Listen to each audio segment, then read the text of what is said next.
Hello friends, நான் உங்க daily தமிழச்சி எல்லாரும் எப்படி இருக்கீங்க? நான் ரொம்பவே நல்லா இருக்கேன். இன்னைக்கு இந்த வீடியோ பார்க்க போறோம் அப்படின்னு பாத்தீங்கன்னா 21 days weight loss challenge date 20 இன்னைக்கு என்னெல்லாம் ஃபாலோ பண்ண போறோம்னு சொல்லிட்டு டிப்ஸ் அண்ட் ரெசிபிஸ் உங்க கூட ஷேர் பண்ணிக்க போறேன். சோ ஸ்கிப் பண்ணாம வீடியோ பாருங்க, கண்டிப்பா உங்களுக்கு யூஸ்ஃபுல்லாக இருக்கும். நம்ம சேனலுக்கு நீங்க ஃபர்ஸ்ட் டைம் இருக்கீங்க அப்படின்னா மறக்காம சப்ஸ்கிரைப் பண்ணி சப்போர்ட் பண்ணுங்க. இது வரைக்கும் சப்ஸ்கிரைப் பண்ணி சப்போர்ட் பண்ணிச்சுக்கோ. உங்க எல்லாருக்குமே ரொம்ப ரொம்ப நன்றி. இந்த வீடியோ ஏதாவது ஒரு விதத்துல கண்டிப்பா உங்களுக்கு யூஸ்ஃபுல்லா இருக்கும்னு நினைக்கிறேன். யூஸ்ஃபுல்லா இருந்துச்சு ஒரு லைக் கொடுத்து என்ன வந்து மோட்டிவேட் பண்ணுங்க. நிறைய ஷேர் பண்ணி விடுங்க. அவ்வளவுதான், சில டவுட்ஸ் வந்து இருக்கு, அதெல்லாம் பார்த்ததுக்கு அப்புறம் இன்னைக்கு டே vlog வந்து பார்க்கலாம். ஸ்கிப் பண்ணாம வீடியோ பாருங்க, கண்டிப்பா உங்களுக்கு யூஸ்ஃபுல்லாக இருக்கும். மைக் ஆன் பண்ணிருக்கேன், நான் பாத்துக்கிறேன். செம்ம மழைங்க இன்னைக்கு. ஆனாலும் வந்து இந்த வெக்கையை கிளப்பி விடும் இல்லையா, அந்த மாதிரி கிளப்பி விட்டுருச்சு. அப்படியே வந்துட்டு செம்ம. எனக்கு வேற கொஞ்சம் சொன்னேன் இல்லையா முடியலன்னு சொல்லிட்டு, ரொம்ப டயர்டா இருக்குது. இருந்தாலுமே நம்ம வந்து அப்படி டயர்டா என்ன ஆனாலும் சரி, நம்ம வாடகை அப்படியே தான் தெரியுது. இன்னைக்கு டே வந்து கொஞ்சம் ஸ்மூத்தா எப்படி இருக்குமோ தான். மதியம் வந்து லஞ்ச்லாம் ஹஸ்பண்ட் பண்ண வேணான்ட்டாங்க. அவங்களும் அப்புறம் பண்றதா தான் இருந்தாங்க, நான் பண்றேன் அப்படின்னு சொல்லிட்டு. அப்புறம் நாங்க கொஞ்சம் வீடெல்லாம் கிளீன் பண்ணோமா, அப்புறம் வேலை அப்படியே ஓடிடுச்சு. நம்ம முடியாம இருக்கும்போது கொஞ்சம் ரெஸ்ட் எடுப்போம்னு நினைப்போம், ஆனா அது ஏதாவது ஒண்ணுல கொண்டு போய் விடும் இல்லையா. அந்த மாதிரி தான் இருந்தது. கொஞ்சம் மழை வந்து பெஞ்சது, சூட்டக்களை பிடிச்சு, அதனால ஒரு மாதிரி எனக்கே தெரியுது, ஒரு மாதிரி கிறக்கமா இருக்க மாதிரி. நிறைய சிஸ்டர்ஸ் கேட்டிருந்தீங்க, ரொம்ப டயர்டா இருக்கீங்க சிஸ்டர், என்னாச்சு ஒண்ணும் முடியலையா அப்படின்னு கேட்டிருந்தீங்க. கொஞ்சம் பரவாயில்ல, இப்ப நாம அதெல்லாம் நார்மலா தான் இருப்பேன். இருந்தாலும் நம்மளை மீறி ஒரு விஷயம் இருக்குல்ல, அதை ஒண்ணுமே பண்ண முடியாது. நம்ம எவ்வளவுதான் வந்து ஆக்டிவா இருக்கலான்ட்டு யோசிச்சாலும் உடம்பு வந்து ஒத்துழைக்காதுல ஒரு சைடு. அதுதான் அப்படிதான் இருக்குது. கொஞ்சம் பரவாயில்ல இப்போ. ரொம்ப நன்றி சிஸ்டர்ஸ் எல்லாருமே கேட்டதுக்கு, சரிங்களா. அப்புறம் வந்து பாத்தீங்கன்னா சந்தியான்னு ஒரு சிஸ்டர் வந்து ஹாய் சொல்லியிருந்தீங்க. ஹாய் சிஸ்டர், எப்படி இருக்கீங்க? நல்லா இருக்கீங்களா? அதுக்கப்புறம் வந்து ஒரு சிஸ்டர் கேட்டிருந்தாங்க, பிஸ்கெட் வந்து சாப்பிடலாமா ஸ்நாக்ஸுக்கு அப்படின்னு கேட்டீங்க. கண்டிப்பா சாப்பிடவே கூடாது. எந்த பிஸ்கெட்டா இருந்தாலுமே சாப்பிடவே கூடாது. கோதுமையில செஞ்சது, அப்புறம் அது எல்லாத்துலயுமே சுகர் ஆடட் இருக்குங்க. நம்ம பிஸ்கெட்டே வந்து சாப்பிடக்கூடாது வெயிட் லாஸ்ல இருக்கும்போது, சரிங்களா. நீங்க தாங்க எங்களோட இன்ஸ்பிரேஷன் அப்படின்னு சொல்லியிருந்தீங்க. ரொம்ப ரொம்ப நன்றி. இந்த வார்த்தையெல்லாம் பெரிய வார்த்தை, அதை எனக்காக நீங்க வந்து சொல்றதுன்றது ரொம்ப சந்தோஷமா இருக்குது. ரொம்ப நன்றி. அப்புறம் நிறைய சிஸ்டர்ஸ் வந்து இன்னும் 2 days தான் இருக்கு வெயிட் லாஸ் சேலஞ்ச், அதுக்கப்புறம் உங்களோட vlog வந்து மிஸ் பண்ணுவோம் உங்களோட vlogs எல்லாம் அப்படின்னு. அது ஏதாவது ஒரு vlog போட்டுட்டு தான் இருப்பேன். இந்த வெயிட் லாஸ் சேலஞ்ச் வந்து ஸ்டாப் பண்ணிருக்கேன். ஸோ அதுதான், ஏன்னா இது முடியுதுல, கொஞ்சம் கேப் விட்டுட்டு அப்புறம் பொறுமையா பார்த்து பண்ணலாம். அதனாலதான். மற்றபடி நான் வந்து மற்ற vlogs ஏதாவது ஒரு வீடியோ வந்து போட்டுட்டு தான் இருப்பேன். அதுக்கப்புறம் வந்து உங்க 2 குட்டீஸுமே சூப்பர் அப்படின்னு சொல்லியிருந்தீங்க. ரொம்ப நன்றி. அதுக்கப்புறம் உங்க பூஜை ரூமும் உங்களோட மாடி தோட்டமும் எனக்கு வந்து ரொம்ப பிடிக்கும் சிஸ்டர் அப்படின்னு சொல்லி ஒரு சிஸ்டர் சொல்லியிருந்தாங்க. கண்டிப்பா அது வந்து ஏன்னா நல்லா வந்து பராமரிச்சு நல்லா வச்சிருக்கிறீங்க அப்படின்னு சொல்லிட்டு. இப்ப மாடி தோட்டம்லாம் யாராவது ஒரு ஆள் டைம் கிடைக்கி தண்ணி கொடுத்துறது, ஒரு ஆள் கழுவுறது, ஸோ இந்த மாதிரி அது வந்து ஸ்ப்ளிட் பண்ணி போனாங்க. இல்லைன்னா மேக்சிமம் ஹஸ்பண்ட் பார்ப்பாங்க, இல்லைன்னா நான் தண்ணி ஊத்துறது, இல்லைன்னா அம்மாச்சி ஒரு சில நேரம் அந்த மாதிரி வந்து பண்றது. அப்புறம் இந்த செடி நடுறது, அப்புறம் அதுக்கு களை பறிக்கிறது, இதெல்லாமே கண்டிப்பா அம்மாச்சி தான் பண்ணுவாங்க. ஏன்னா அவங்களுக்கு தான் அதை பத்தி தெரியும். ஆனா நாங்கள் சின்ன விஷயங்கள்லாம் கத்துருக்கோம் நாங்க. ஸோ அந்த மாடி தோட்டம் வந்து ஒரு எமோஷன். உண்மையாவேங்க நம்ம மாடி தோட்டத்துல நம்ம கையால ஒரு விளை வச்சு சாப்பிடுறது எல்லாம் ஒரு பெரிய விஷயம். எந்த ஒரு கெமிக்கலும் யூஸ் பண்ணாம அதை வந்து அது ஒரு மாதிரி நம்ம கையாலே விளைச்சது அப்படின்னு சொல்லும் போது ரொம்ப சந்தோஷமா இருக்கும். அது உண்மைதான், உண்மையாவே சொல்றேன். இது முடிஞ்ச வரைக்கும் நீங்களாம் வீட்டுல வந்து மாடி எல்லாம் இருக்குன்னா இந்த மாதிரி நிறைய பெரிய அந்த தொட்டி எல்லாம் வாங்கி வச்சு ட்ரை பண்ணலாம். உண்மையாவே சொல்றேன். இப்ப யூடியூப்ல நீங்க போட்டாலே அவ்வளவு விஷயங்கள் வருது. சோ நம்ம வீட்டுல நம்ம வயசானவங்களா இருப்பாங்க, விவசாய குடும்பம் நிறைய பேர் இருப்பீங்க. அவங்கள்ட்ட எல்லாம் கேட்டு ஐடியாஸ் கேட்டு சின்ன விஷயங்கள் பண்ண ஆரம்பிச்சிங்கன்னா அதுல ஒரு இன்ட்ரெஸ்ட்டுங்க. அதுல ஏதோ ஒரு விஷயத்துல நம்ம டைவர்ட் பண்ணும் போது நமக்கே ஒரு நல்ல ஒரு கனெக்டிங்கா இருக்கும் உங்களுக்கே. நமக்கு வந்து வேற அதான் சொல்றேன், ஒரு நம்மள வந்து பிஸியா ஏதாவது ஒரு விஷயத்துல வச்சுக்கும் போது கண்டிப்பா எந்த திங்கிங்குமே நமக்கு வந்து மேக்சிமம் நிறைய வந்து வராது, சரிங்களா. சோ அதனாலதான் சொல்றேன், புரிஞ்சுக்கோங்க.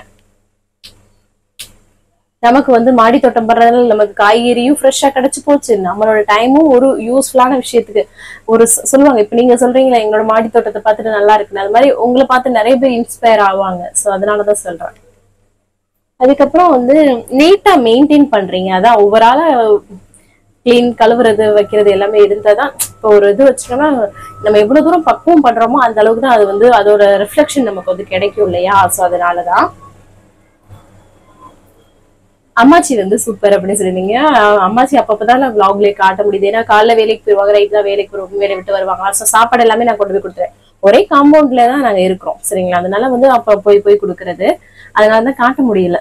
சோ காலைல வேகமா விழுறாங்களா, நைட்டு வந்து வரையில டயர்டா வருவாங்க. சோ அதை எப்படி காட்டுறது அப்படின்னு சொல்லிட்டுதான் எங்கேயாவது வெளில போகும்போது நீட்டா காமிச்சோம்னா அவங்களுக்கும் ஒரு நல்ல ஒரு பாசிட்டிவா இருக்கும் இல்லையா. சோ அதனாலதான்.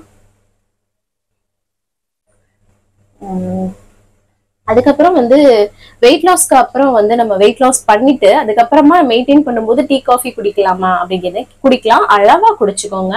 அப்படி கம்மி பண்ணாதாவே வச்சுட்டு அப்பப்போ மட்டும் குடிச்சுக்கிட்டீங்கன்னா உங்க உடம்புக்குமே அது ரொம்ப நல்லது. சரிங்களா.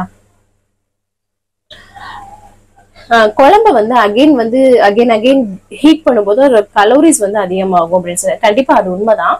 என்னைக்காவது ஒரு நாள் தான் நம்மளோட குழம்பு மீதம் ஆகும். அதை வந்து ஒரு சூடு பண்ணி சாப்பிடும்போது அது ஒரு டேஸ்ட்.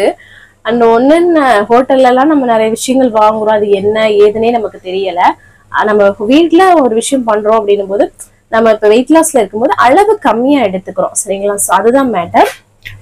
என்னைக்காவது தான். சரிங்களா. ரெகுலரா பண்ண வேண்டாம். சோ அதுதான். ஆனா நார்மல் டேஸ்ல நம்ம முன்னோர்கள்லாம் அப்படி சாப்பிட்டுதான் வந்திருக்காங்க. நம்ம வந்து எந்த ஒரு கெமிக்கல் இதெல்லாமே ஆட் பண்ணல இல்லையா. சோ அதனால சரிங்களா. அதுக்கப்புறம் வந்து உங்க ஃபேமிலி ஒரு கியூட் ஃபேமிலி அப்படின்னு சொல்லிருந்தீங்க. ரொம்ப ரொம்ப நன்றி. நேற்று ஒரு போட்டோ வந்து நான் போஸ்ட் பண்ணியிருந்தேன். நிறைய பேர் நல்லா இருக்கு அப்படின்னு சொல்லியிருந்தீங்க. ரொம்ப ரொம்ப நன்றி எல்லாருக்குமே. பொரி உருண்டை வந்து சாப்பிடலாமான்னு கேட்டிருந்தீங்க. பொரி உருண்டை சாப்பிடக்கூடாது. அதுல வந்து வெல்லம் வந்து பயன்படுத்துறது எல்லாமே இருக்கு இல்லையா. சோ அதனால எந்த வகையான இனிப்புமே நம்ம எடுத்துக்க கூடாதுங்க. அப்படி குறைச்சு மட்டும் பாருங்களேன், உங்களோட வெயிட் லாஸ்ல அவ்வளவு சூப்பரான ஒரு ரிசல்ட் வந்து நீங்களே பாப்பீங்க. சோ அதை வந்து ஃபர்ஸ்ட் ட்ரை பண்ணுங்க. உங்க வீடியோ வந்து எனக்கு ரொம்ப பிடிக்கும்னு சொல்லியிருந்தீங்க. ரொம்ப ரொம்ப நன்றி சிஸ்டர். அதுக்கப்புறம் நெக்ஸ்ட் வெயிட் லாஸ் சேலஞ்ச் எப்போ பண்ணுவீங்க அப்படின்னு சொல்லி கேட்டிருக்கீங்க. நெக்ஸ்ட் வெயிட் லாஸ் சேலஞ்ச் பத்தி இப்ப வரைக்கும் நான் யோசிக்கல. கொஞ்ச நாள் ஆகட்டும், அப்புறமா வந்து பண்ணலாம். ஏன்னா இதே நோக்கி ஓடுற மாதிரி இருக்கு, ஒரு ப்ரெஷரிஸ்டிக்கா இருக்குது. சரி இப்போ நம்ம பண்றோம், இன்னும் நல்லா ரீச் ஆகுது, இன்னும் நிறைய பேருக்கு அது போய் சேருது அப்படின்னு நினைச்சா நமக்கு ஒரு சந்தோஷமா இருக்கும். அதே லெவல்ல தான் போகுது. அப்படிங்கும்போது கொஞ்சம் வந்து டவுன் ஆகுது. ஏன்னா ஏதாவது ஒரு முன்னேற்றம் இருக்கணும் இல்லையா. முன்னாடி இருந்ததுக்கு இருக்கு, ஆனா இன்னும் இருக்கணும்னு எல்லாருமே ஒரே இதாவே போயிட்டு இருக்குன்னு ஒரு செயல் நம்ம பண்றோம்னா அவங்களுக்கு அது அந்த ஃபீல் ஆகும். கண்டிப்பா எல்லாருமே மனுஷங்க தானே. சோ அதனால என்னடா அது அப்படியே போயிட்டுதான் இருக்கு. சோ நார்மல் பிளாக்ஸ் போட்டாலும் அதே தான் போகுது அப்படின்ற மாதிரி. ஏன்னா இதுக்குன்னு நான் அவ்வளோ டைம் எடுத்து ஃபுல்லா நான் வந்து பாத்தீங்கன்னா என்னோட இந்த 21 டேஸ்லயுமே வந்து பாத்தீங்கன்னா நான் வந்து அதுக்காகவே சாப்பாடு செய்யணும். இது அதுக்கு அந்த வெயிட் லாஸ் சேலஞ்சுக்காகவே நான் வந்து ப்ரிப்பேர் பண்ற மாதிரி எல்லாம் நிறைய சுச்சுவேஷன் அமையும். இல்லாட்டினா நம்ம நார்மல் டேஸ்ல இருக்கோம்னா ஏதோ ஒண்ணு சாப்பிட்டுட்டு போயிடலாம். யோசிச்சு பாருங்களேன். நம்ம வீட்டுல செய்யறதே நமக்கும் செஞ்சு சாப்பிட்டு போயிடலாம். ஆனா அந்த வெயிட் லாஸ் சேலஞ்ச் எல்லாம் பண்ணும்போது நம்ம ரெகுலரா வந்து பாத்தீங்கன்னா டிஃப்ரெண்ட் வெரைட்டிஸ் அவங்களுக்கு காமிக்கணும். ஏன்னா அவங்களுக்கு அப்பதானே யூஸ்ஃபுல்லா இருக்கும்ட்டு அந்த மாதிரி ஒரு ப்ரெஷரிஸ்டிக்கா போகுது. அப்படி இருக்கும்போது கொஞ்சமாவது அதுல growth இருந்துச்சுன்னா கொஞ்சம் நல்லா இருக்கும். ஆனா அது இல்ல, கொஞ்சம் கம்மியா இருக்கு, என்னன்னு தெரியல. சோ பாக்கலாம், கொஞ்ச நாள் வந்து பண்ணிட்டே இருப்போம், கண்டிப்பா வரும். சோ கொஞ்சம் கேப் விட்டுக்குவோம். சரிங்களா. நம்மளும் வந்து கொஞ்சம் ரெஃப்ரெஷ் ஆயிப்போம். சோ அதனாலதான். சரிங்களா. ஆனா சீக்கிரமா கண்டிப்பா உங்களுக்கு யூஸ்ஃபுல்லான விஷயம் கொடுத்துட்டே இருப்பேன். நிறைய சிஸ்டர் வந்து விளாக் எல்லாம் போடாம இருந்தேன் அப்படிலாம் இல்லைங்க. எனக்கு வந்து இது வந்து ஒரு டெய்லி ஒரு ரொட்டீன் ஆகி போச்சு. இப்போ ஒரு காஃபி போடுறேன்னா எனக்கு கை வந்து போன் வந்து வீடியோ எடுக்கணும், ஒரு ஏதோ ஒன்று பண்றேன்னா அது வீடியோ எடுக்கணும். அந்த மாதிரி ஒரு லைஃப் ஸ்டைல் என்னோட மாறிடுச்சு. அதனால எனக்கு வந்து அது பண்ணாதான் எனக்கு ஒரு சாட்டிஸ்பேக்ஷன். அது போக ஒரு ஒரு என்னோட எப்படி சொல்லணும், என்னோட ஃபுல் எஃபோர்ட்டும் இதுலதான் இருக்கும். அப்படிங்கும்போது எனக்கு இதை பத்தின திங்கிங் மட்டும் இருக்கு. இது எனக்கு ரொம்ப பிடிச்சிருக்கு. நிறைய நல்லது. உண்மையாவே சொல்றேன், ஏதோ ஒரு விஷயத்த மைண்ட் நினைச்சிட்டு இருக்குன்னா அது ரொம்ப ரொம்ப நல்லது. வேற எந்த விஷயத்தையுமே ஓவர் திங்கிங் வந்து நம்ம வந்து பண்ண மாட்டோம். சரிங்களா. சோ அதனாலதான் சொல்றேன். சோ அதுதான். அதுக்கப்புறம் வந்து பாத்தீங்கன்னாங்க அவ்வளவுதான். ஆல்மோஸ்ட் இன்னைக்கு கமெண்ட் எல்லாமே ரிப்ளை பண்ணிட்டேன். வேற ஏதாவது டவுட் இருக்குன்னா கமெண்ட்ஸ்ல கேளுங்க, அடுத்தடுத்த வீடியோல உங்க கூட ஷேர் பண்ணிக்கிறேன். அதுக்கப்புறம் இந்த கருப்பு கவனி கொள்ளு கஞ்சி, அதுக்கப்புறம் வந்து இந்த உளுந்தங்கஞ்சி, இதெல்லாம் வந்து ப்ரீ மிக்ஸ் மாதிரி பண்ணி வச்சுட்டீங்கன்னா வச்சுக்கோங்களேன், டெய்லி பிரேக்ஃபாஸ்ட்டுக்கு நம்ம வந்து தேட வேண்டிய கவலையே கிடையாது. அப்புறம் ஃப்ரூட்ஸ், வெஜிடபிள்ஸ், அப்புறம் இந்த பயிர் வகைகள் இது மாதிரி சூஸ் பண்ணி சாப்பிடுங்க. சரிங்களா. ஸோ அது வந்து உங்களுக்கு ரொம்ப யூஸ்ஃபுல்லா இருக்கும். இந்த கருப்பு கவனி கொள்ளு கஞ்சினா டேஸ்ட் ரொம்ப நல்லா இருக்கும். காலைல பிரேக்ஃபாஸ்ட்டுக்கு சூப்பரா முடிச்சிடலாம். இப்ப நீங்க மதியம் வந்து ஏதோ ஒரு சப்போஸ் ஏதோ சாப்பிட்டீங்க, அப்படின்னா நீங்க நைட் டின்னர் அதை குடிச்சு நீங்க வந்து ஸ்மூத்தா லைட்டன் பண்ணிக்கலாம் சரிங்களா. அவ்வளவு ஃபில்லிங்காவும் உங்களுக்கு வந்து இருக்கும். ஸோ அதெல்லாம் யூஸ் பண்ணிக்கோங்க சரிங்களா. அப்புறம் இன்னொரு விஷயம் என்னன்னா, இந்த பாம்பன்ல இருந்து, அதாவது நம்ம ராமேஸ்வரம் கடல்ல இருந்து மீன் பிடிக்க போனவங்க வந்து பாத்தீங்கன்னா ஒரு 17ஆம் தேதி வந்து மிஸ் ஆயிட்டாங்களாம். 4 பேர் போயிருக்காங்க. அதுல வந்து பாத்தீங்கன்னா ஒரு 3 பேர் வந்து நீச்சல் அடிச்சே வந்து வந்துட்டாங்க. ஒருத்தர் மட்டும் காணலன்னு சொல்லிட்டு தேடிட்டு இருந்தாங்க. என்னோட ஹஸ்பண்டோட ஃப்ரெண்டோட மாமா தான் அவங்க. இங்கதான் இருக்காங்க, டெல்லியில தான் அவங்க இருக்காங்க. ஸோ அவங்க வீட்டுக்கு கூட நாங்க நாளைக்கு போறதா இருந்தது. அது என்னன்னு பாத்தீங்கன்னா, அவர் வந்து 17ஆம் தேதி மிஸ் ஆனவர் இன்னைக்கு, அதாவது 20ஆம் தேதி இன்னைக்குதான் வந்து கடல் தாண்டி இலங்கையில போயிட்டு அவங்க மீன் எல்லாம் அரிச்சு உங்களுக்கு வந்து கிடைச்சிருக்காங்களாம். அது எப்படி இருக்கும் பாருங்களேன். அந்த ஃபேமிலிக்கு 4 குழந்தைங்களா அவங்களுக்கு. அதை கேட்டோடனே ஒண்ணு பின்னால ஒண்ணு உலகத்துல என்னென்னமோ நடக்குதுங்க. பயமா இருக்குது உண்மையா சொல்லணும்னா. இப்போ நம்ம மீன் எல்லாம் அவ்வளோ விலை பேசி இவ்வளவு கொடுங்க அவ்வளவு கொடுங்க, அதை எவ்வளவு கை மாத்தி மீன் பிடிக்கிறவங்க, அதுக்கப்புறம் அங்க இருந்து ஒருத்தவங்க ஏலம் போடுவாங்க, அதுல இருந்து ஒருத்தவங்கள்ட்ட நம்ம ஊருக்கு வந்து விக்கிறவங்க ஒருத்தவங்களா இருப்பாங்க. இந்த மாதிரி நிறைய பேர் கை மாறி வந்து அதுல அவ்வளவு பேரம் பேசி நம்ம அந்த மீன் எல்லாம் வாங்குறோம், அதை ரசிச்சு ருசிச்சு சாப்பிடுறோம். ஆனா அதுக்கு பின்னால அந்த குடும்பம், அந்த மீனவர்கள் அந்த படகுல வந்து போய் அதை பிடிக்கும் போது எவ்வளவு கஷ்டப்பட்டு அதை பிடிக்கிறாங்க அப்படின்னு நினைக்கும் போது உண்மையாவே ரொம்ப வந்து அந்த ஒரு பயமா இருக்குதுங்க. இப்ப தூரத்துல யாருக்கோ ஒண்ணு நடக்குது அப்படின்னு நினைக்கும் போது இதுவா இருக்கும். இப்போ நமக்கு தெரிஞ்சவங்களோட ஃபேமிலியில இது நடந்திருக்குன்னு நினைக்கும் போது இன்னும் கொஞ்சம் ரொம்ப ஒரு மாதிரியா வந்து எமோஷனலா இருக்குது. ரொம்பவே அது வந்து நம்ம வந்து அவ்வளோ நம்ம வந்து வீட்டுல இருந்து அதை சாப்பிடுறோம். ஆனா அதுக்கு பின்னாடி எவ்வளவு வேலைகள், ஒவ்வொரு விஷயத்துலயுமே. ஒரு படம் பாக்குறோம்னு வச்சுக்கோ, இந்த படம் நல்லா இல்லைன்னு ஈஸியா சொல்லிட்டு போயிடுறோம். ஆனா அதுக்கு பின்னாடி எவ்வளவு உழைப்பு இருக்குன்றது அவங்களுக்கு தான் தெரியும். ஸோ அந்த சுச்சுவேஷன்ல இருக்கவங்களுக்கு. ஸோ அந்த மீனவர் குடும்பம் அவங்க அந்த 4 பிள்ளைங்களை வச்சுட்டு அவங்க எவ்வளவு கஷ்டப்பட்டு இருப்பாங்க யோசிச்சு பாருங்களேன். எனக்கு இதை நினைக்க அவ்வளோ ஒரு மாதிரி ஆயிடுச்சுங்க. நம்மளே ஆல்ரெடி வந்து முடியலைன்ற ஒரு டவுன்ல இருக்கும். அது கேள்விப்படுற விஷயமும் நம்ம இன்னும் டவுன் ஆக்குற மாதிரியே இருக்குது. இருந்தாலும் நம்ம வந்து கடவுள்கிட்ட வந்து வேண்டிக்குவோங்க. உண்மையாவே சொன்னோம், ரொம்ப பயமா இருக்கு. இப்ப இருக்க காலகட்டங்கள்ல வந்து இன்னைக்கு இருக்கிறது நாளைக்கு இல்லவே இல்லைங்க. உண்மையா நான் என்ன சொல்ல வரேன்னா, ஸ்ப்ரெட் லவ், அன்பை மட்டுமே கொடுப்போம், அது கண்டிப்பா திருப்பி கிடைக்கும். நம்ம வேற எது கொடுத்தாலுமே திருப்பி கிடைக்காது. அன்பு மட்டும்தான் நமக்கு வந்து திருப்பி கிடைக்கும். அது வந்து அதை மட்டுமே செலுத்திட்டு போயிடுறோங்க லைஃப்ல.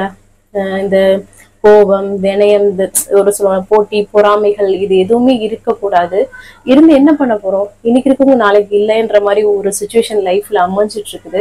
முடிஞ்ச வரைக்கும் எல்லாருக்குமே நல்லது செஞ்சுட்டு அவங்க உங்களுக்கு ஒரு நல்லபடியா வாழ்ந்துட்டு போயிடணும். என்னை பொறுத்த வரைக்கும் அதுதான் வந்து சொல்றது. ஸோ அதனால அவங்க எல்லாருக்குமாக நம்ம வந்து அதான் பாருங்க, 4 பேர் போனதுல 3 பேர் நல்ல வேடிக்கை கடவுள் புண்ணியத்துல நீந்தி வந்துட்டாங்க. ஒருத்தர் மட்டும் மாட்டி இப்படி ஆயிடுச்சு.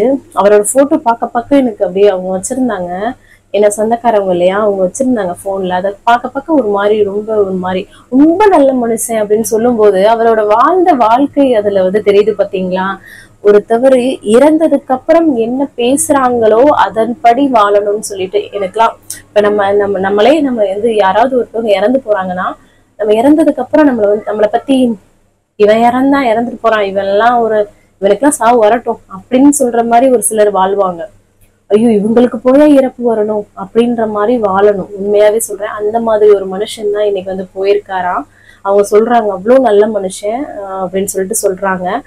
அப்ப பாருங்களேன், நல்லது செய்யறதா என்னெல்லாம் புரியல. ஆனா நம்மளோட இறப்பு வந்து நம்ம வாழ்ந்த வாழ்க்கைய வந்து சொல்லுங்க. சோ அதனால நம்ம வந்து இன்னைக்கு வந்து நல்லது செய்யறோம், நல்லது நடக்கல, என்ன கெட்டதுதான் நடக்குது அப்படிலாம் நினைக்காதீங்க. நம்ம இறப்பு வந்து பாத்தீங்கன்னா, நம்ம இறந்ததுக்கு அப்புறம் நம்ம என்ன பேசுறாங்க அதுதான் நம்ம வாழ்ந்த வாழ்க்கைக்கான அர்த்தம். சோ அதனால எதை பத்தியும் நினைக்காதீங்க, பாசிட்டிவா போவோம், நல்லதே செய்வோம், நல்லதே நடக்கும். வாழும்போது அதோட பெனிஃபிட் கிடைக்கலனாலும் இறந்த பிறகு நமக்கு ஒரு நேம், நம்ம இவங்க இருந்தாங்க அப்படின்னு சொல்லிட்டு ஒரு விஷயம் இருப்பாங்க, அதுதாங்க நம்மளோட வாழ்க்கையை தீர்மானிக்கிறது. ஸோ அதை தான் சொல்லணும்னு நினைச்சேன். ஸோ அதாங்க. சரி வாங்க இன்னைக்கு டே விலாக் வந்து பார்க்கலாம். ரொம்ப சிம்பிளா தாங்க இருக்கும், கொஞ்சம் அட்ஜஸ்ட் பண்ணியிருக்கேன் ஏன்னா எனக்கு முடியலன்றனால. ஸோ உங்களுக்கும் அந்த மாதிரி சுச்சுவேஷன் வந்துச்சுன்னா அந்த மாதிரி அட்ஜஸ்ட் பண்ணிப்பீங்கன்னு சொல்லிட்டு தான் ஷேர் பண்ணியிருக்கேன். சரிங்களா, வாங்க பார்க்கலாம். காலையிலே நல்லா வந்து ஃப்ரெஷ்ஷா வந்து டேவை வந்து ஸ்டார்ட் பண்ணியாச்சு. இதுக்கப்புறம் எம்டி ஸ்டமக்ல வெயிட் வந்து செக் பண்றதா. இன்னைக்கு நம்மளோட வெயிட் 59.20 வந்து இருக்கு. Super super. நம்ம வந்து வெயிட் மெயின்டைனிங் தாங்க பண்றோம். நிறைய பேருக்கு டிப்ஸ் அண்ட் ரெசிபிஸ் தான் வந்து ஷேர் பண்ணிட்டு இருக்கோம். சரிங்களா? காலைல காஃபி வந்து அவங்களுக்கு எல்லாம் போட்டு கொடுத்துட்டு நான் வந்து தண்ணி தான் வந்து நிறைய வந்து காலையில வந்து குடிக்கிறேன். நார்மலான தண்ணி தான். சரிங்களா? அதுக்கப்புறமா வந்து பால் வந்து ஒரு சைடு காய்ச்சி வச்சிடலாம் அப்படின்ட்டு காய்ச்சி வச்சுட்டு அதுக்கப்புறம் காலைல குடிக்கிறதுக்கு வந்து இந்த கருப்பு கவுனி கொள்ளு கஞ்சி பவுடர் அரைச்சு வச்சிருக்கோம் இல்லையா? சோ அதுதான் வந்து எனக்கும் அம்மாச்சிக்கும் வந்து தண்ணியில போட்டு நல்லா மிக்ஸ் பண்ணிக்கிறேன். இந்த மாதிரி நல்லா கரைச்சிட்டு அதுக்கப்புறம் அடுப்புல வச்சுக்கிட்டே இருக்க வேண்டியதுதான். இதுலயே நம்ம சீரகம் சோம்பு இதெல்லாம் போட்டு அரைச்சிருக்கோம் இல்லையா? அந்த பிளேவருக்கே ரொம்ப நல்லா இருக்கும். அதுக்கப்புறமா அதை அப்படியே கையிலாம கிண்டோம்னா இந்த மாதிரி நல்லா நுர கொட்டி இந்த மாதிரி வருங்க. இதை அப்படியே நம்ம ஆஃப் பண்ணிட்டு உப்பு சேர்த்து நம்ம வந்து குடிச்சுக்கலாம். இல்லைன்னா நீங்க மோரு தேங்காய் பால் கூட ஆட் பண்ணிக்கலாம். ஆனா இப்படியே குடிக்கிறதுக்கும் அவ்வளவு டேஸ்டா இருக்கும். ஒரு பெரிய கப்ல வந்து நான் குடிச்சாச்சு காலைல பிரேக்ஃபாஸ்ட். அவ்வளவு ஃபில்லிங்கா டேஸ்டியா இருக்கும். கண்டிப்பா ட்ரை பண்ணி பாருங்க. அதுக்கப்புறமா அம்மாச்சிக்கும் காஃபியை போட்டுட்டேன். ஹஸ்பண்ட்க்கும் காஃபி போடலாம் அப்படின்ட்டு. ஏன்னா இது வந்து அம்மாச்சி வந்து அந்த ஆப்பிரிக்கன் ரெசிபி. இது என்னன்னு பாத்தீங்கன்னா அந்தாசின்னு சொல்லிட்டு சொல்லுவாங்க. பண்ணதாங்க தேங்காய் பால் எல்லாம் யூஸ் பண்ணி பண்ணுவாங்க. நல்லா டேஸ்டா இருக்கும். இனிப்பு தான் இருக்கும். சோ அது வந்து கொண்டு வந்திருந்தாங்க அம்மாச்சி. அங்க பண்ணது கொண்டு வந்து கொடுத்தாங்க. சோ அதனால வந்து பசங்களுக்கு அதுக்கப்புறம் வந்து ஹஸ்பண்ட்க்கு எல்லாருக்கும் அவங்களுக்கு வந்து காஃபி போட்டு அதுல வந்து நினைச்சு அந்த இதை வந்து சாப்பிடுவாங்க. சரி அம்மாச்சிக்கு அப்புறம் வந்து அந்த கருப்பு கவுனி கஞ்சியும் அது கூட காஃபியும் வச்சு கொடுத்துட்டு வந்துட்டு கையோட அந்த பாத்திரத்தை எல்லாம் விலக்கி போட்டுட்டு அப்புறமா குளிச்சு ஃப்ரெஷ் அப் வந்து ஆயாச்சு. அதுக்கு முன்னாடியே வந்து வீடு கிளீனிங் வந்து ரொம்ப பண்ணிட்டு இருந்தேங்க. இன்னைக்கு கொஞ்சம் வந்து டீப் கிளீனிங் வந்து பண்ணலாம் அப்படின்னு சொல்லிட்டு ஒட்டரெல்லாம் அடிக்கிற மாதிரி அதெல்லாமே பண்ணிட்டு இருந்தேன். சரி 11 மணி ஆயிடுச்சு. அம்மாச்சிக்கு வந்து ஃபர்ஸ்ட் காஃபி வந்து போட்டு கொடுத்துடலான்ட்டு அதையும் வந்து போட்டு கொடுத்துட்டு அதுக்கப்புறமா வந்து மிஷின்ல வந்து துணியை போட்டு விட்டுறலாம். கிளைமேட் ஒரு மாதிரியா இருக்கு. மழை வராத மாதிரியும் இருக்கு வர்ற மாதிரியும் இருக்கு. ஸோ அதனால போட்டு விட்டுறலாம். எப்படியாவது வீட்டுக்குள்ள போட்டாது காய போட்டுடலாம் அப்படின்ட்டு போட்டாச்சு. அப்புறம் இந்த மாம்பழம் பேரு தசை மாம்பழங்க. இது வந்து இங்க நல்லா இருக்குன்னு சொல்லிட்டு அப்படியே வந்து சாப்பிடுவாங்க. அம்மாச்சிக்கு இதை பார்த்தோன்னே பிடிச்சிருந்தது. ஸோ வந்து வாங்கினோம். 2 கிலோ 100 ரூபான்ட்டு வாங்கினோம். ஸோ அதான். அப்புறம் நவாப்பழம் தான் கொஞ்சம் வந்து ஸ்நாக் மாதிரி கொஞ்சம் நான் வந்து எடுத்துக்கிட்டேன். கொஞ்சம் ஒரு 11:45 இருக்கும் அந்த டயத்துல வந்து ரொம்ப நல்லதுங்க. அதுக்கப்புறம் பசங்களை 2 பேரையும் கொஞ்ச நேரம் நல்லா டப்புல உட்கார வச்சிருந்தேன் தண்ணியில. நல்லா கொஞ்ச நேரம் விளையாண்டுட்டு இருந்தாங்க. அப்புறம் குளிப்பாட்டி விட்டு அவங்களே ட்ரெஸ் எல்லாம் சேஞ்ச் பண்ணி விட்டாச்சு. இதாங்க வீடெல்லாம் வந்து ஒட்டடை அடிச்சு சிம்பிளா வந்து கிளீன் பண்ணி விட்டோம்னா டீப் கிளீன் மாதிரி கொஞ்சம் நல்லா இருக்கும் இல்லையா? ஸோ அதான் இன்னைக்கு வந்து பண்ணோம். கீழேயுமே வந்து பாத்தீங்கன்னா இந்த மேலெல்லாம் இந்த ஜாலி மேலா கட்டுற இலக்குப்பை இது எல்லாமே ஹஸ்பண்ட் வந்து அதை வந்து கிளீன் பண்ணாங்க. வெளியில நான் உள்ள பண்ணேன். ஸோ இந்த கட்டிலு கீழே எல்லாம் வந்து திங்ஸ் பிள்ளைங்க தள்ளிடுவாங்க. அதுக்குள்ள டஸ்ட் ஆயிடலாம். ஸோ அது எல்லாமே எடுத்து கிளீன் பண்ணிட்டு அப்புறம் இந்த மேட் எல்லாம் எடுத்து அலசி போட்டாச்சு. நல்லா வெயில் வந்து போட ஆரம்பிச்சிச்சு. வெயில் இல்லாம கம்முன்னு கிடந்துச்சு. இப்ப நல்லா வெயில் போட ஆரம்பிச்சிருச்சு. சரி அப்புறம் மிஷின்ல போட்ட துணி எடுத்து அப்படியே கையோட காய போட்டுலான்னு எடுக்க வரும்போது மாடியில இருக்க ரூம்ல நம்ம வந்து மீன் தொட்டி வச்சிருக்கோம் இல்லையா? ஸோ ரொம்ப நாளா உங்களுக்கு எல்லாம் காட்டல இல்லையா? ஸோ அதான் காட்டலான்ட்டு இந்த கருப்பு அந்த ஆரஞ்சு சேர்ந்து இருக்க மீன்லாம் ரொம்ப வயசாயிடுச்சு. அந்த மாதிரி மீன் ரொம்ப நல்லா இருக்கும். அதெல்லாம் பார்க்கும்போது பீஸ்ஃபுல்லா இருக்கும். ஸோ பக்கெட்ல எல்லா துணியும் அள்ளிட்டு அந்த அப்படியே படியில வந்து காய போட்டாச்சுங்க. அதுலயே வந்து நல்லா காஞ்சிருது. இது காயே மேல தொங்குன்னு ஏறணும்னு சொல்லிட்டு அப்புறமா வந்து ஹஸ்பண்ட் வந்து லஞ்ச் வந்து பாத்தீங்கன்னா வெளில வாங்கிட்டு வந்துடுறேன் அப்படின்னு சொல்லிட்டு வாங்கிட்டு வந்துட்டாங்க. ஏன்னா கொஞ்சம் எனக்கு வந்து உடம்பு சரியில்லைன்னு சொன்னேன் இல்லையா? ஸோ ஹஸ்பண்ட் பண்றேன்னு சொல்லியிருந்தாங்க. அதுக்கப்புறம் டைம் ஆயிடுச்சு. இன்னைக்கு கிளீனிங்லேயே வந்து போயிடுச்சு ஹஸ்பண்ட்க்கு. ஸோ அதனாலதான் சரி ஃபர்ஸ்ட் அம்மாச்சிக்கு வந்து பேக் பண்ணி கொண்டு போய் கொடுத்துட்டு வந்துடலான்னு மோரோட அவங்களுக்கு வந்து கொடுத்துட்டு வந்துட்டேன். இருந்தாங்கன்னா ஹஸ்பண்ட் சப்பாத்தி அப்புறம் தால் மக்னி அதுக்கப்புறம் சிக்கன் குழம்பு அதுக்கப்புறம் கொஞ்சம் வந்து அந்த ஆனியன் வச்சு 2 வந்து சப்பாத்தி ஆயிலே போடாத சப்பாத்தி. சரிங்களா? அப்புறம் பிரியாணி எல்லாம் வாங்கிட்டு வந்துருந்தாங்க அவங்களுக்குலாம் சாப்பிட்றதுக்கு. ஸோ அதனால கையோட பாத்திரத்தை எல்லாம் விலக்கி போட்டுட்டு அதுக்கப்புறம் 4 மணி ஆயிடுச்சு. வீடியோ எடிட்டிங்லாம் பண்ணிட்டு இருந்தேன். அப்புறம் 4 மணி ஆயிடுச்சு. மழை ஸ்டார்ட் ஆயிடுச்சு. லைட்டா தூரல் தான் போட்டுட்டு இருந்துச்சு. ஒரு துண்டை போட்டுட்டு போய் அவனை விட்டுட்டு வந்தேன். ஏன்னா கொடையெல்லாம் அந்த மாடியில வந்து நம்ம ஏற முடியாது. கொடை வச்சுக்கிட்டலாம். அதனாலதான் அப்புறம் வந்து மழை ஸ்டார்ட் ஆயிடுச்சு. பாருங்களேன் நல்ல மழைங்க. செம்மையா வந்து இருந்தது. கொஞ்ச நேரம் தான் பெஞ்சாலும் நல்லா பெஞ்சிட்டு நிப்பாடிச்சு. செடிகளுக்கு நல்லா இருக்கும் இந்த வெயிலுக்கு. அதுக்கும் அப்புறமா இண்டோர் பிளான்ட்ஸ் எல்லாம் எடுத்து வந்து கொஞ்ச நேரம் அந்த மலையில வந்து ஹஸ்பண்ட் காட்டிட்டு இருந்தாங்க. ஸோ இந்த மாதிரி மழை வரும்போது இண்டோர்ல வச்சிருக்க பிளான்ட்ஸ் இந்த மாதிரி காட்டணும்னா அதுக்கு ரொம்ப நல்லா இருக்கும். அப்புறம் கொஞ்ச நேரத்துல அப்புறம் வந்து மழை நிறுச்சுங்க வெறிச்சிருச்சு. டிவியில வந்து பாத்தீங்கன்னா இந்த ஸ்டார்ட் மியூசிக் போன வாரம் போட்டதை ஒரு 5 மணி போல போட்டிருப்பாங்க பாத்தீங்களா ஈவினிங்ல. அதை வந்து பார்த்துட்டு இருந்தோம். பயங்கர டான்ஸ் அந்த நவீன ஆக்டர் எல்லாம். சூப்பரா வந்து இருந்தது. அதுக்கப்புறம் பார்த்துட்டே இருந்தோம். அப்புறம் ஈவினிங் டைம் ஆச்சு, காஃபி எல்லாம் போட்டு கொடுத்து அப்புறம் வந்து டின்னர் பண்ணிடலாம் அப்படின்னு சொல்லிட்டு உளுந்தங்கஞ்சி பண்ணலாம் அப்படின்னு சொல்லிட்டு சிம்பிளா மதியம் தான் நல்லா இருந்ததெல்லாம் சாப்பிட்ட மாதிரி இருந்ததா, சரின்ட்டு உங்களுக்கும் பிரியாணி எல்லாமே இருக்குது. ஸோ அதனால வந்து நான் உளுந்தங்கஞ்சி பவுடர் அரைச்சோம்ல அன்னைக்கு தண்ணியில போட்டு நல்லா கிண்டி உப்பு போட்டு நான் வந்து எடுத்துட்டேன். அப்புறம் வந்து அந்த பிரியாணில இருக்க சிக்கன் பீசஸ் மட்டும் எடுத்துட்டேன் ப்ரோட்டீனுக்காக, சரிங்களா. ஸோ அதை வச்சு மதியம் இருந்ததை வச்சு இன்னைக்கு டின்னர் முடிச்சிடலான்ட்டு சூப்பராக முடிச்சாச்சு. அப்புறம் அவங்களுக்குலாம் அந்த பிரியாணி அதெல்லாம் வச்சு அவங்க எல்லாரும் சாப்பிட்டாங்க. அம்மாச்சியும் நானும் இந்த உளுந்தங்கஞ்சி வந்து குடிச்சுக்கிட்டோம். ஸோ அதுக்கப்புறம் எல்லாருக்கும் சாப்பாடை வந்து கொடுத்துட்டு வேலையை முடிச்சாச்சு. கையோட எல்லாருக்கும் சாப்பாடு கொடுத்துட்டு அதுக்கப்புறமா வந்து பாத்திரத்தை எல்லாம் கழுவி போட்டு வேலையை முடிச்சிட்டோம்னு வச்சுக்கோங்க, முடிஞ்சிச்சு. அதுக்கப்புறமா தண்ணி வந்து குடிச்சு தான் வந்து கம்ப்ளீட் பண்றேன். வெயிட் லாஸ்ல வந்து 6:30 to 7 டின்னரை வந்து முடிச்சிருங்க. அதுக்கப்புறம் எதுவும் சாப்பிடாதீங்க. சூப்பரா வந்து வெயிட் லாஸ் இருக்கும், சரிங்களா. ஸோ இன்னைக்கு டேவை வந்து சூப்பரா வந்து கம்ப்ளீட் பண்ணிட்டேன். நீங்களும் சூப்பரா கம்ப்ளீட் பண்ணிக்க நினைக்கிறேன். இந்த வீடியோ கண்டிப்பா உங்களுக்கு யூஸ்ஃபுல்லா இருக்கு. யூஸ்ஃபுல்லா ஒரு லைக் கொடுத்து வந்து மோட்டிவேட் பண்ணுங்க, நிறைய ஷேர் பண்ணி விடுங்க. அவ்வளவுதான் நினைக்கிறேன். நாளைக்கு என்னெல்லாம் பண்றோம்னு சொல்லிட்டு பார்க்கலாம். இவ்வளவு நேரம் இந்த வீடியோவை பொறுமையா பார்த்தா மிக்க நன்றி. Bye.